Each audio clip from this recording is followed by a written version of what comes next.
Namaskar and welcome. I Yatharth Chikka. In the next few minutes, we'll be getting the top 24 news of the last 24 hours. Margaret Alva, former governor of Rajasthan, to be the opposition's candidate for vice presidential elections. Earlier, West Bengal Governor Jagdeep Dhankar was announced as the NDA's vice presidential candidate. NDA's vice presidential candidate Jagdeep Dhankar will file his nomination today at 12 p.m. Himachal Pradesh CM Jairam Thakur attends mock polling in Shimla ahead of presidential polls. Nothing can be more important than presidential polls. Mock drill is done to ensure no technical mistake, as was seen in previous polls after few votes were rejected, he said. Shiv Sena MP Sanjay Raut on July 17 informed that Shiv Sena will support Margaret Alva for the post of vice president. Notably, due to the pressure from MPs, the party had called for the support of NDA's presidential candidate Draupadi Murmu. Indian Air Force Chief VR Chaudhari on July 17 informed that Air Force has received more than 7.5 lakh applications under the new Agnipath scheme, showcasing youth's keenness to join armed forces. Hindu homes temple reverberate with Ram Nam. Holy Ramayana month begins in Kerala. The Hindus in Kerala observe Karki Dakam, the last month in the Malayalam calendar, also called as Ramayana month, chanting the verses from Adhyatam Ramayana. Karki Dakam month is dedicated to chanting Ramayana prayers and worship of Bhagwan Ram. DMK MP S. Santhil Kumar objects Bhumi Pujan for road project by Hindu Pandit. There are also allegations that he insulted the Pandit. In Jaipur, a shocking case of love jihad has emerged in which the accused Kalu Khan and two others threatened the victim's mother, saying that they would kidnap her daughter once she attained adulthood. They said they will do it because their community awards 20 lakh rupees for marrying a Hindu girl and converting her to Islam.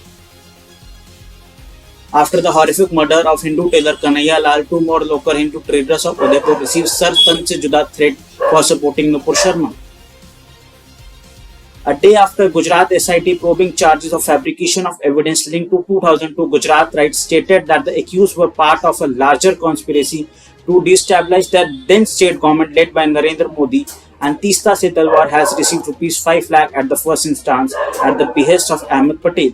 Her former aide said that the Congress leader assured her funds for his own party and from the agencies across the country and overseas.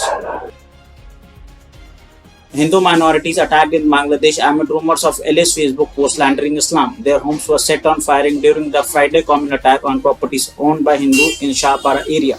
The Muslim mob went on rampage after the Jummah prayer, saying that an 18-year-old man from the neighborhood hurt the religious feeling of Muslims.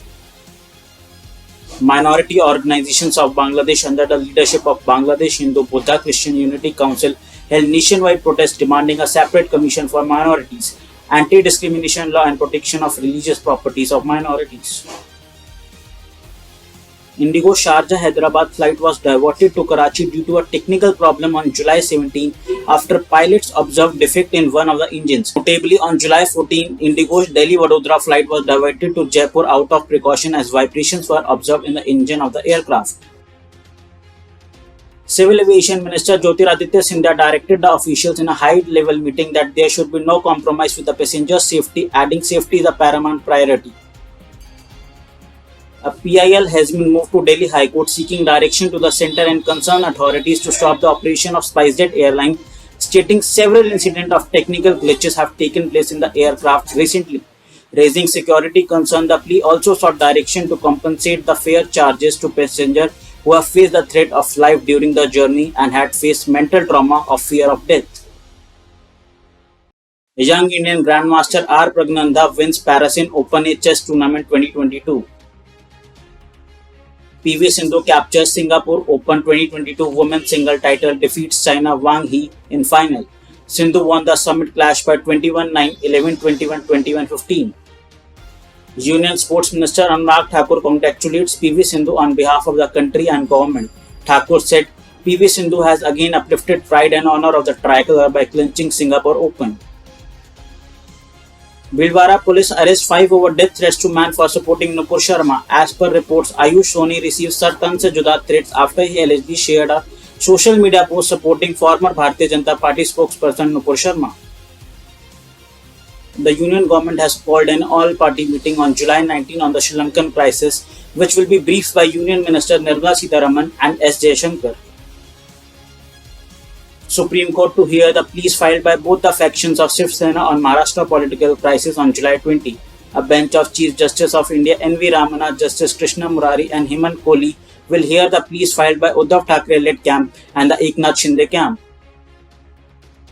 Maharashtra records first swine flu death in Palghar district. Health official confirmed that a 9-year-old student at Ashram Shala at Jhai village in Palghar had died of swine flu H1N1 virus. India crosses 200 crore COVID-19 vaccinations. Day to remember forever, says Union Health Minister Mansukh Mandavia. The milestone comes just after the government made precaution doses free to all the adults for 75 days from July 15 to celebrate 75 years of Indian independence, leading to a rise in vaccination numbers.